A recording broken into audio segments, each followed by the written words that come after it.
Hi guys, you're welcome to my channel. So in this video I'll be making a trouser which we all know to be Sokoto. So to fold my fabric, now I'll be cutting the front part of the Sokoto first, and to achieve my folding of the fabrics, this is what I will do. So my band is 24, so 24 divided by 4 is going to give me 6. I'll add 2 inches to it, then I'll add extra 3 inches again. Okay, when I add 2 inches to it, it will give me 6. 24 divided by 4 will give me 6, plus 2 will give me 8, plus extra 3 inches will give me 11. 11 times 2 will give me 22. Okay, is that 22 that you're going to fold into 2, which will now be what? 11. So that is how you achieve your folding for front bodies. Okay, front part of the Sokoto. Now I'll go ahead to measure 2 inches from that top to the June line, and that is 2 inches. That 2 inches is going to serve as my elastic casing, and I may change my mind and attach a rope to it, but that 2 inches will be folded. Okay, that is where we're going to pass either our rope and elastic rubber. So now go ahead to divide my band divided by 4 plus 2 inches, which will actually give me 8. So then I'll mark that 8. That is where I chalked. So I chalked the 8 and connect it straight a little bit. Then to determine my crotch measurement, this is what I do. My band divided by 4, that is 6, plus 2, that is 8. Okay, I will now add extra 1 inches to it to give me 9. So that 9 inches is going to be my crotch measurement. So, and then I will extend the line to the side. After that, from that angle, you see that angle there? Yes, that angle, I will go out with 2 inches extra, okay, for the freeness. Yes, in case the boy want to play football. So that is for the freeness. I will go. You can, if it is if it is fat people that you want to make this Sokoto for, you can go ahead and add 2.5 or add 3 inches. And if it is a small boy, you can even add 1.5. Boy, here I add 1.2. So here I will measure the length of my Sokoto from that line that I drew, not from the upper part. Okay, from that chalked line. That is where I measure my length from. The length of my Sokoto is 32. Okay, I'll go ahead to connect that lines now. That's the length of my Sokoto, and after that I will mark 2 inches extra downward. That 2 inches extra as well will serve as my hem. You know, the down part of the Sokoto, you have to fold it in now, so you have to hem it, so it will serve as my hem. I will then take my leg circumference. My leg circumference is 12. 12 divided by 2 will give me 6. So I'll measure the same.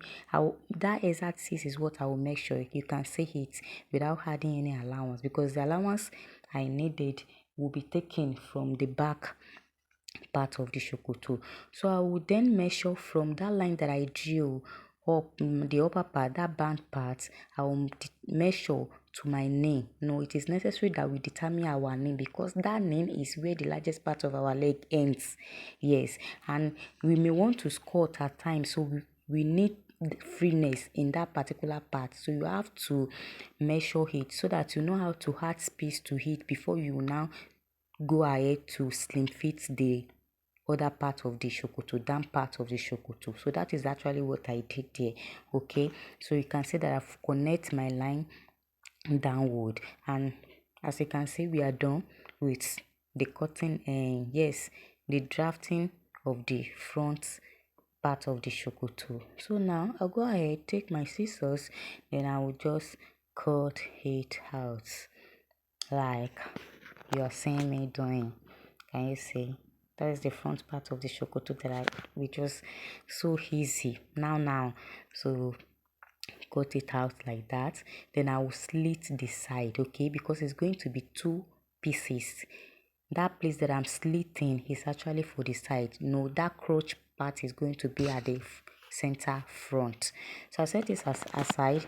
Now take the remaining fabric, fold it again into 2, but this time around is going to be a little wider than the front pattern, okay, that we cut out. So and I'll place it. That crotch, you can see the crotch part of my shokoto. You can see that crotch part for the back is wider than the front one. So that is how you are going to place yours when you are cutting it. Okay, make sure you arrange it very well. Okay, let the back part of the shokoto be wider, like 2 inches extra to the to the front part. So this is me trying to place it very well to match uh, the upper parts. No, I'm trying to place it that itiaji, I want it to match each other at the top. So that is what I did. So I'll go ahead at that front of the crotch. I'm trying to measure 2 inches at that place. Okay, I've measured 2 inches. So I use my ruler to connect the crotch parts, to connect that crotch part so that it will fit in with the crotch part of the what of the front pattern. So that is what I am doing there. I will now use my ruler to straighten it downward. Then the same thing that I did for that one, then I will now curve it. Can you see? That is me curving it. Okay, I will now go ahead to take 2 inches downward. You know, our shokoto is not straight, so we have to keep on taking that 2 inches till we will get to the leg part. Can you see? Taking that 2 inches till we will get to the leg part, because we don't want it to exceed that 2 inches and we don't want some part to be shorter. Okay, so at that leg part, I use my ruler to connect a straight line, because I don't want the situation whereby the back part of the shokoto will be longer than the front. Can you see? So now we are done drafting the back part of the shokoto too. It is time to cut out the back part of the shokoto. Now I'm cutting the down part first. I'm cutting the down part first. And you see, I'll cut the side. The side is going to be straight, no adding of allowance, nothing. It is only the front, that crotch line, that will be wider than each other. Okay, so I'll make sure I carefully cut this part. Okay, look at how I'm trying to use my hoe to secure it so that it will not shake, not shaking. So that is what I did at that part. Okay, so you see, you can clearly see with the chalk that I drew on that fabric, you can clearly see that the back part of the shokoto is wider. Yes, it's wider than the front part. And that is all. That is all. Can you see? Very simple to cut. Shokoto is very simple. So I'll be dropping the sewing tutorial if you needed it. Okay, this is the cutting part of the shokoto, and we are done with the cutting of the shokoto. Can you see that place? I'm trying to show you that place. That place is going to be folded. Don't forget to like, comment, okay? Share, and subscribe to my channel. Thank you. If you have gotten value, please subscribe to my channel. And don't forget to like, comment, and share for others to see. So here is the final look of the shokoto. You can see how neat it looks, and it's very easy to make.